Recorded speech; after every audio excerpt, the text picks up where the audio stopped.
Hello everyone. Today we are going to discuss about collusive oligopoly. So as we already know what is actually oligopoly. Actually oligopoly is a type of market, right? Market means a place that we are going to purchase or something we are ready to sell. Okay, that place is called what market.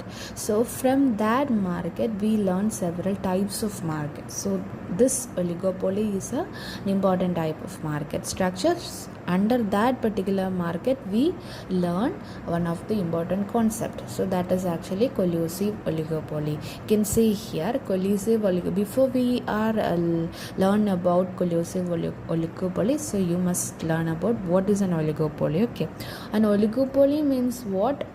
There are actually few sellers are there in it, and large buyers are there. So few sellers and also what large buyers are the feature of oligopoly. So what is an oligopoly market? Oligopoly market consists of few sellers as well as large buyers.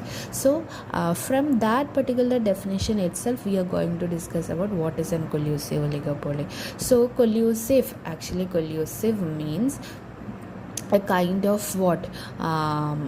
Cartel. Okay, collusion means a kind of cartel. So we are now discuss about what is cartels. Cartels is a type of collusive oligopoly, and under that particular cartel there are two types, profit sharing cartels as well as market sharing cartels. So cartel simply means what? Cartel simply means an agreement only. Okay, an agreement. So you know that actually market consists of different buyers or a large number of buyers or small number of buyers. There are two categories of people actually there in the market. That is what sellers as well as the buyers. They are actually having some kind of exchange of goods and services. Clear? So this cartels consist of, I already told you, profit sharing cartels as well as market sharing cartels, right? So what is actually profit sharing cartels? You know that each of the firms selling their own products to make what? Profit is the driving fuel or driving motive of each of the sellers. Okay, if they are having or they get more profit, then they are ready to sell more and more. So supply means if the person get more profit, then they are ready to supply more. If the profit is very less, then they are actually very desperate to sell their products, right? So profit sharing cartels means cartels aiming at joint profit maximization. That is one of the main important thing under cartels. So you can see here cartels means some kind of agreements are made by different sellers. So you can see here mutual agreements among competing oligopolies. That is actually makes you what? Creation of joint profit.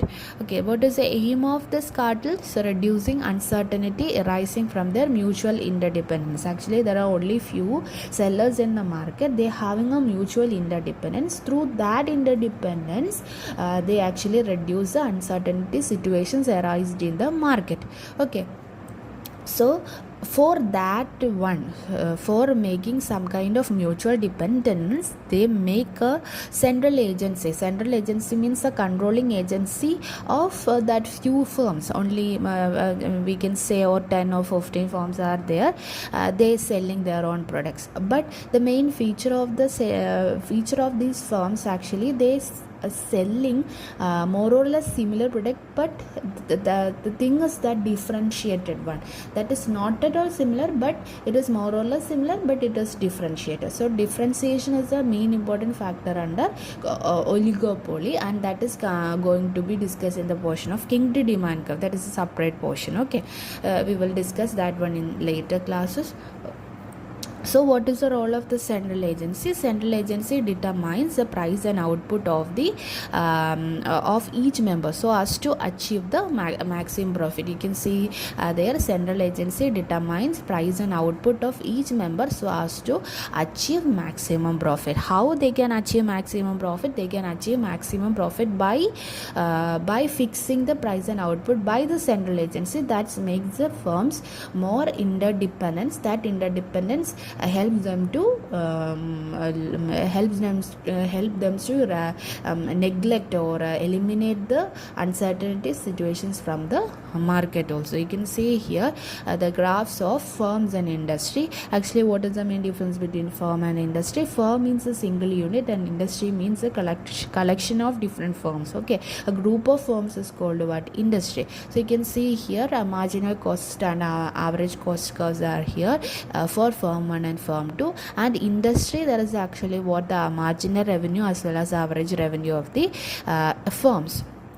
Okay, you can see here the price line that is almost fixed. That means a central agency fixes a particular price for each of the firms who have participated in the oligopoly market. If any firm is trying to increase their price, what will happen? They actually lose their buyers. So the firms are not ready to increase their price. Actually, that is a kind of price takers. The price is fixed by the central agency. So other firms are following it. So we can say that just like what this perfect competition, the oligopolistic firms are just price takers also.